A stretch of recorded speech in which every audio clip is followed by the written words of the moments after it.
Alors, bonjour et bienvenue. Nous sommes revenus sur votre chaîne pour les skills DBA pour continuer la suite de l'autre vidéo comment installer Oracle Database Angers sur du Oracle Linux en utilisant une machine VirtualBox. Voilà, donc vous lancez le manager de la machine virtuelle. Donc, si vous avez pris cette vidéo en cours et que vous n'avez pas suivi la première vidéo, on va juste regarder les sites et vous pouvez créer rapidement votre machine avec quelques caractéristiques qui sont importantes. Notamment au niveau du système, la mémoire, on a pris 4 gigas. On a fait le dossier, on a ajouté un dossier partagé qu'il faut ajouter.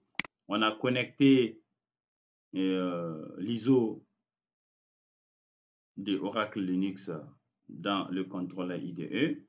On a ajouté deux cartes, donc la première en bridge et la seconde en NAT.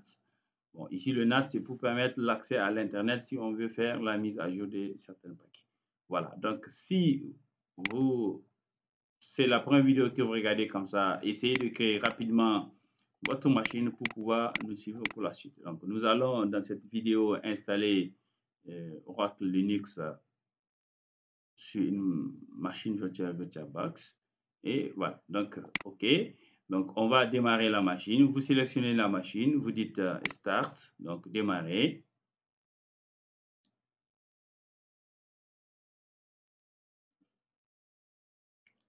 Voilà, donc vous cliquez dans la machine virtuelle.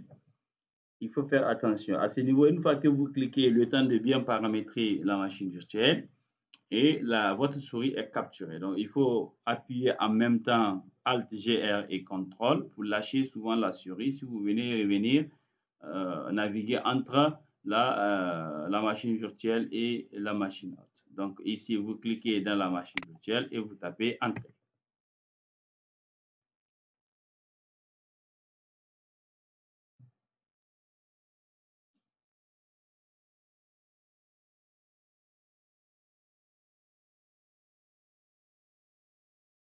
Voilà, donc on attend l'initialisation de la machine virtuelle.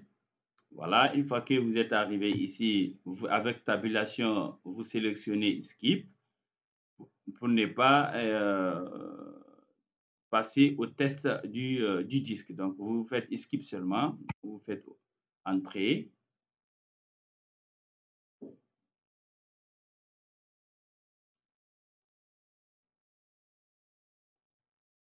Voilà, donc voilà la première fenêtre qui s'apparaîtra. Donc, vous allez cliquer suivant. Donc, la langue, on va prendre la langue du système d'exploitation comme étant anglais, mais la langue du clavier, on va prendre le français pour permettre, parce qu'on a un clavier en français, donc on va choisir le clavier en français et la langue du système d'exploitation en anglais. Donc ici, on va prendre French Latin 9. Faites attention, prenez French Latin 9. Donc vous allez cliquer suivant une fois sélectionné. Au niveau de Basic Storage, donc on le laisse par défaut.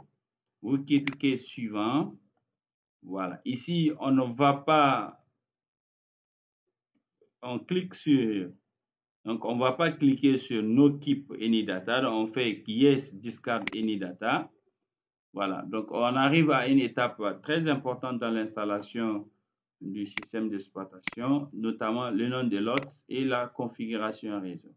Donc on va modifier le nom de l'hôte. Si vous êtes dans un domaine, donc vous allez mettre le nom de la machine, le nom du serveur et ajouter à votre domaine. Donc ici, nous on doit travailler en local, donc je vais mettre club IAT.local domain. Mais lorsque il peut se trouver qu'on est dans un domaine, donc on peut mettre club, on peut mettre TP, TP serve, donc le serveur de TP, IAT par exemple, .com. Donc là, ça va être le nom de la machine pour faire les TP. Mais dans ce cas, nous, on est en local. Donc, on laisse club IAT.local domain. Donc, ici, vous cliquez Configure Network. Vous remarquez qu'on a deux cartes parce qu'on avait, lors de la création de la machine virtuelle, on avait activé deux adaptateurs. Donc, la machine nous a donné comme si on avait deux cartes. Donc, ici, on va travailler. La deuxième carte est en NAT. Donc, on va utiliser que la première carte qui est sur du bridge. Donc, vous sélectionnez ça et vous faites Edit. Voilà. Ensuite, vous cliquez IPv4 Setting. En général, un serveur de base de données ou tous les serveurs ne fonctionnent pas en DHCP, sauf expressément souhaité. Donc, on va mettre ça en manuel. Donc, vous cliquez manuel, méthode. Donc, on ajoute l'adresse IP qu'on va donner à la machine. Si vous êtes dans un domaine ou dans un réseau entreprise, vous mettez les adresses de l'entreprise que l'administrateur système va vous donner. Mais ici, on est en local. Donc, le masque, c'est /24, ça veut dire 255.255.255.0. On va mettre le gateway dans ce cadre-là. Donc, ici, vous cliquez Apply et vous cliquez Close, donc pour fermer.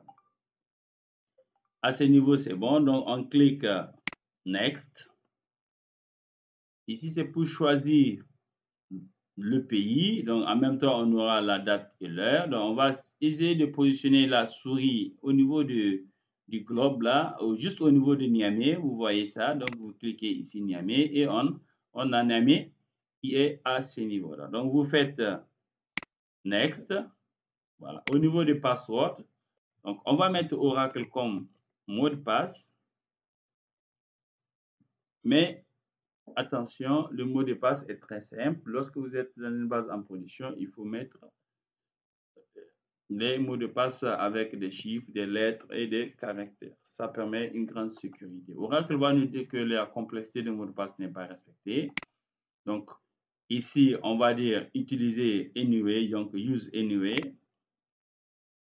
Voilà. Donc, une des étapes très, très importantes lorsque vous installez une machine Linux et que vous souhaitez installer Oracle, moi, je vous conseille de faire l'option personnalisée. Donc, en ce temps-là, mais il faut savoir ce que vous faites. Donc, ici, vous cliquez Create Custom Layout pour personnaliser, en fait, la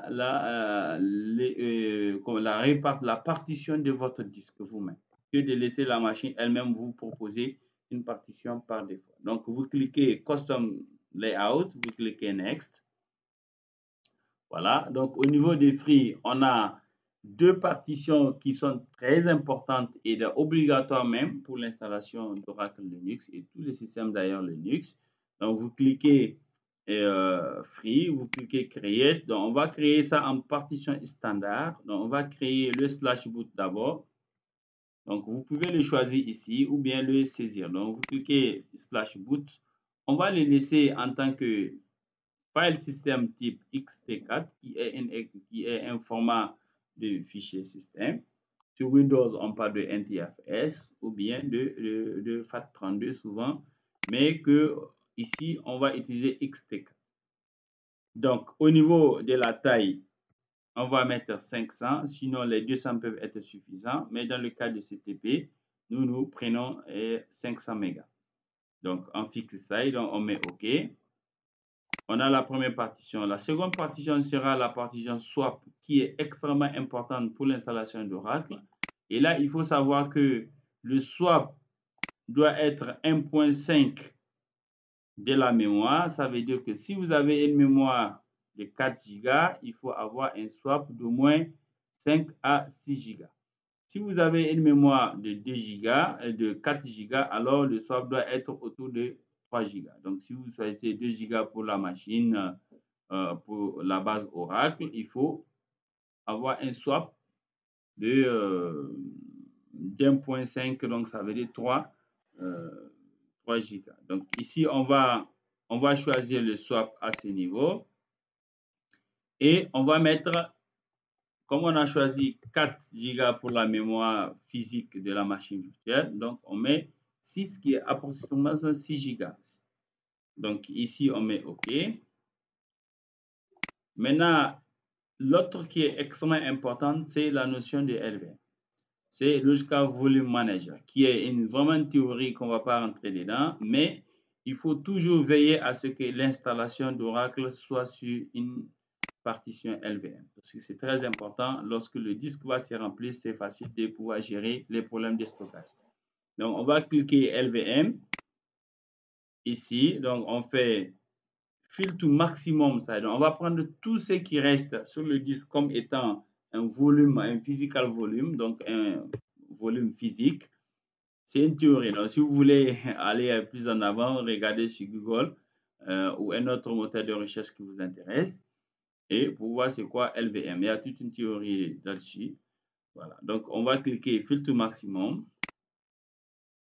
Voilà. Donc, on a créé le volume physique. Donc, il faut créer les volumes logiques. Maintenant, on va créer le volume logique. On clique Create. Donc, c'est ça, le volume logique, c'est ça, le groupe de volumes logiques. Donc, on clique, on clique ça. Donc, le groupe, le nom du groupe, on le laisse par défaut. Donc, on va ajouter les volumes logiques à ce niveau. Donc, je vais prendre tous les routes, je le mets exactement sur le LVM. Comme ça, même en cas d'insuffisance d'espace, je peux toujours extendre le volume logique. Donc, ici, je modifie le nom en logical volume. Donc, je vais LV route. On peut crypter cette partie pour faire un petit commentaire. On peut crypter ça. Si vous pouvez crypter, mais le risque si vous cryptez que vous n'avez pas l'algorithme de décryptage et que les données veulent être restaurées, ça va être impossible si vous ne pouvez pas décrypter. Donc attention, dans le cas de CTP, on ne va pas crypter les volumes. Donc vous cliquez OK.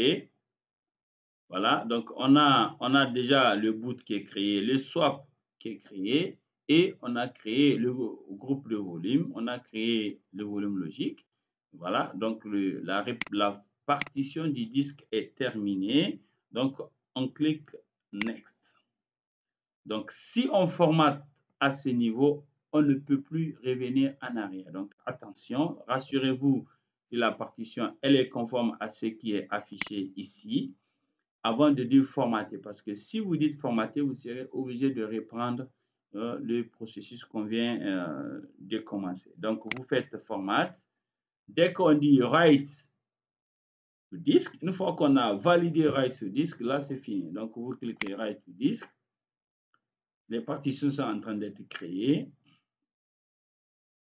Voilà, donc à ce niveau, c'est le bootloader. Voilà, donc on ne fait rien ici. Vous faites suivant. Voilà, l'étape très importante. Donc, veillez à faire exactement ce que je ferai ici pour ne pas avoir d'embêtements lors de l'installation de la base de données. Donc, cliquez, c'est plus simple avec Basic Server, mais moi, je vais utiliser Desktop. Donc, cochez Desktop. Ensuite, attention, veillez à ce que Customize Now soit sélectionné. Je dis bien, personnaliser l'installation des packages. Donc, on va cliquer Desktop et Customize Now. Donc, vous faites Next. Voilà, donc il nous donne cette fenêtre. Il y a des packages complémentaires à ajouter. Au niveau des base systems, vous avez Compatibility Library, Hardware Monitoring qu'il faut cocher, Large System,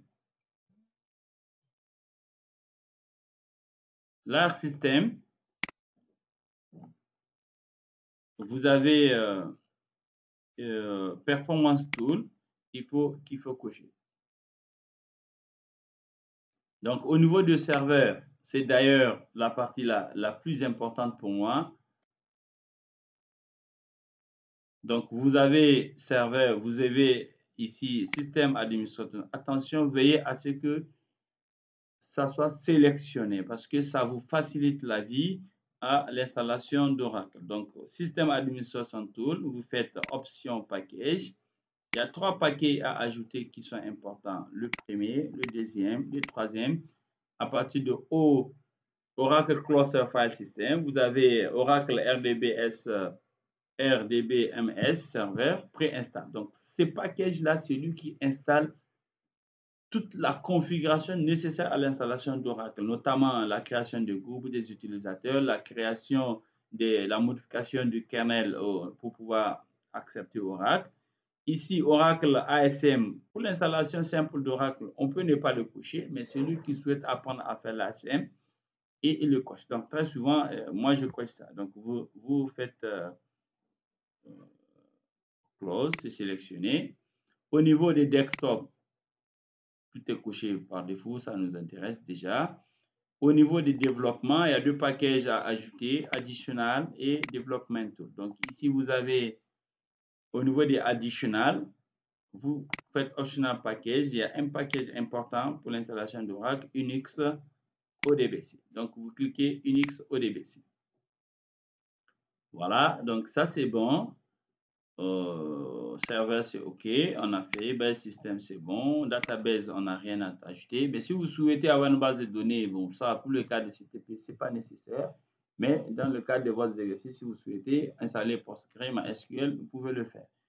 Voilà, ici, mais dans le cas de CTP, je ne vous conseille pas de l'ajouter. Donc, la virtualisation aussi, on peut faire la virtualisation avec la Oracle Linux. Donc, ici, vous cliquez la plateforme, les guests, et là, vous pouvez lancer tous les trucs de virtualisation à partir de ces moments-là. Donc, au niveau des desktops, c'est pour avoir la version graphique, l'interface graphique de Linux. Si on fait Basic System seulement, on allait avoir la console uniquement. Donc, au niveau Internet Explorer aussi, il est déjà sélectionné. Donc, c'est bon. Voilà, je pense que c'est les packages suffisants qui sont ici. On doit trouver autour de 1375 comme ça, sinon autour de 1350.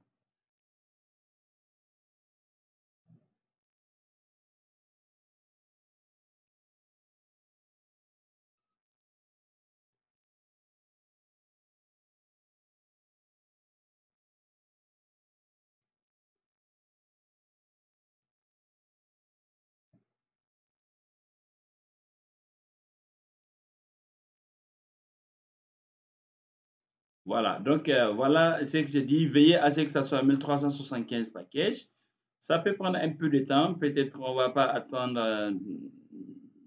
Ça peut prendre un peu de temps. Ça dépend de la rapidité de la machine. Si la machine est très rapide, ça va aller très rapide. Mais ceux qui ont des petites machines, ça va être lent. Ça peut prendre un peu de temps. Donc, on patiente doucement.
Donc, on attend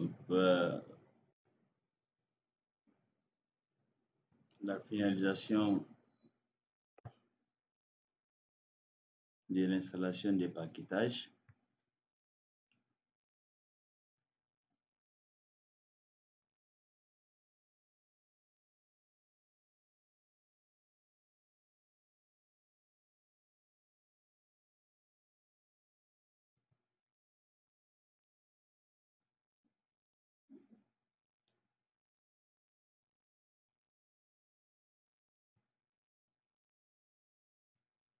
Voilà, donc l'installation est presque terminée. On va redémarrer la machine et finaliser l'installation de Linux pour que, et le préparer, et éventuellement pour accepter une base de données Oracle. Donc, on redémarre la machine, reboot.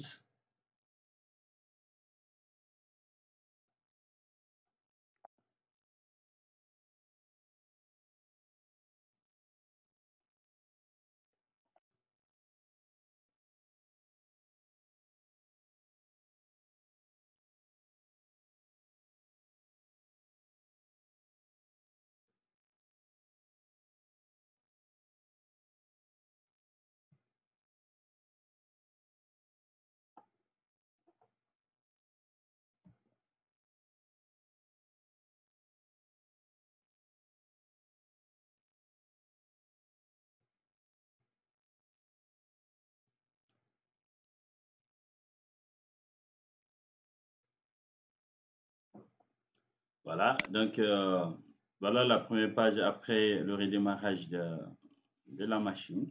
Donc, on clique Forward.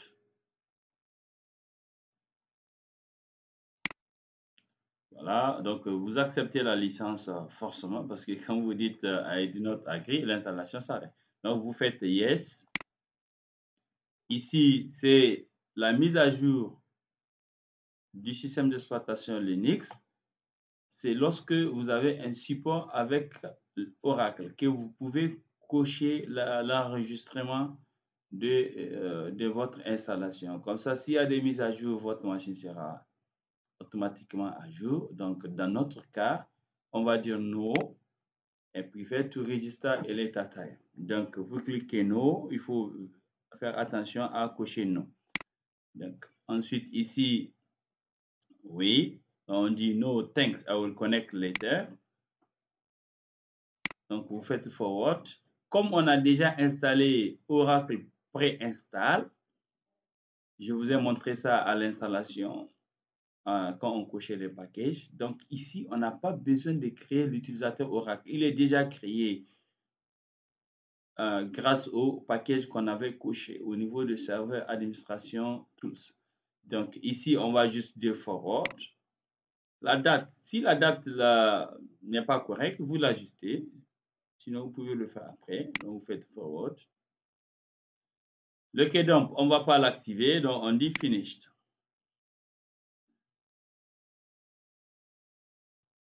Voilà, donc notre installation est terminée et nous allons revenir dans la prochaine vidéo pour maintenant finaliser la configuration d'Oracle Linux pour accepter la base de données. Donc, juste pour vous montrer à quoi ça ressemble après l'installation. L'utilisateur Oracle étant déjà créé, il faut lui attribuer un mot de passe. Sinon, vous ne pouvez pas vous connecter avec l'utilisateur Oracle. Voilà, donc l'installation d'Oracle Linux est terminée sur une machine VirtualBox avec la précision des packages qu'on avait cochés qui étaient nécessaires à l'installation d'Oracle. Ça nous facilitera le processus de configuration. Donc, je vous remercie d'avoir suivi cette vidéo et je souhaite que vous allez l'appliquer pour bien maîtriser. Donc,